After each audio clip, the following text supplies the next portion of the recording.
Welcome back, everyone. Today we are diving deep into the idea of self-compassion. Self-compassion. Yeah, and we'll be looking at Kristen Neck's book, The Practice of Self-Compassion, to guide us. Oh, wonderful. Now, imagine just for a second, Okay. treating yourself with the same kindness that you would offer to like a really close friend.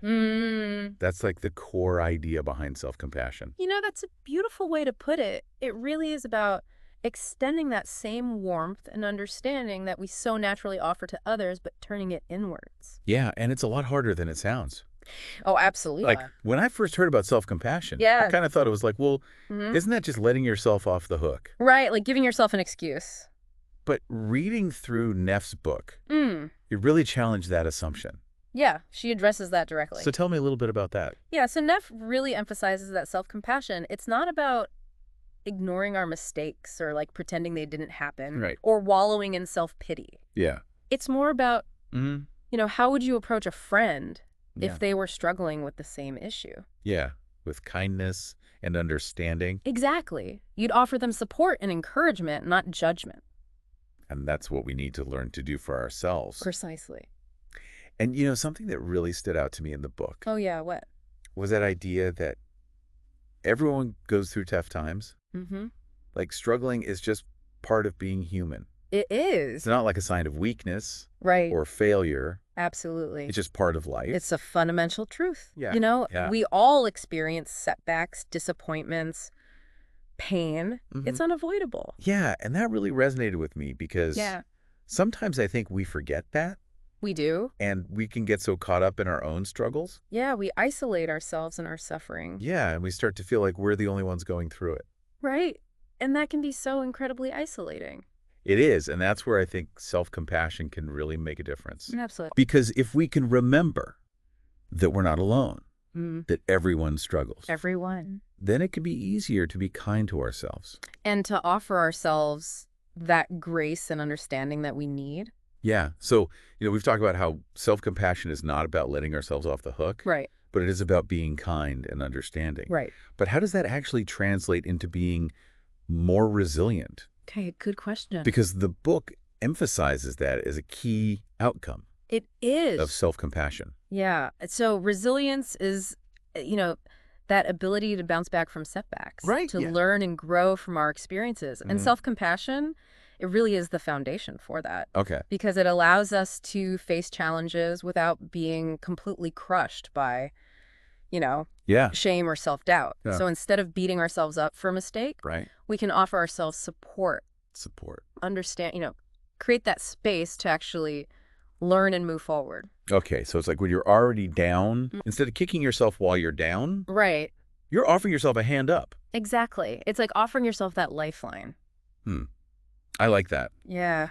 Okay, so let's think about this for a minute. Okay. Think about a time when you were really hard on yourself, Mm-hmm. maybe after, like a setback at work Mm. or a personal disappointment. Yeah. How do you think approaching that situation with self-compassion Mm-hmm. would have changed things? That's such a powerful question to ask ourselves. Yeah. In that moment of self-criticism, Yeah. what if you paused just for a moment Mm-hmm. and asked yourself, Uh-huh. okay, what would I say to a friend who's going through this exact same thing? Mm-hmm. Chances are, you wouldn't be so harsh. Right. You'll be more You'd understanding. be more understanding and compassionate. Yeah. You'd offer words of comfort, Wow. encouragement, not harsh judgment. Right. And that's the shift in perspective that self-compassion invites us to make. It's about treating ourselves the way we would treat someone we really care about. Precisely. And that shift can have profound effects on our well-being. Yeah. And Neff talks about this in the book, right? She does. She talks about how self-compassion can actually lead to reduced stress Yeah. and a healthier relationship with ourselves. Absolutely. Her research has shown that Well. self-compassion can lower levels of cortisol, Oh, wow. which is the stress hormone. Okay. And that has all sorts of positive effects on our physical and emotional well-being. Yeah, that makes sense. It's like a cascade of benefits. But it's important to remember that this isn't like a quick fix, right? No, it's not like a one-time thing and suddenly everything is perfect. Yeah. Self-compassion, it's an ongoing practice. A skill we have to develop over time. Exactly. It's like a muscle that we need to strengthen. So we're not going to be perfect at it right away. No, and that's okay. Right. It's the intention and the effort that counts. And the practice. And the practice, yeah. Okay, so To recap, Mm. self-compassion, it's about choosing kindness Kindness. and understanding, Yes. especially when we're struggling. Especially when we're struggling. And it's about, recognizing that we're not alone in our struggles. Mm-hmm. Everyone goes through tough times. Yeah, everyone. And we need to offer ourselves that same support and compassion that we would give to a loved one. Absolutely. So I'll leave you with this thought. Okay.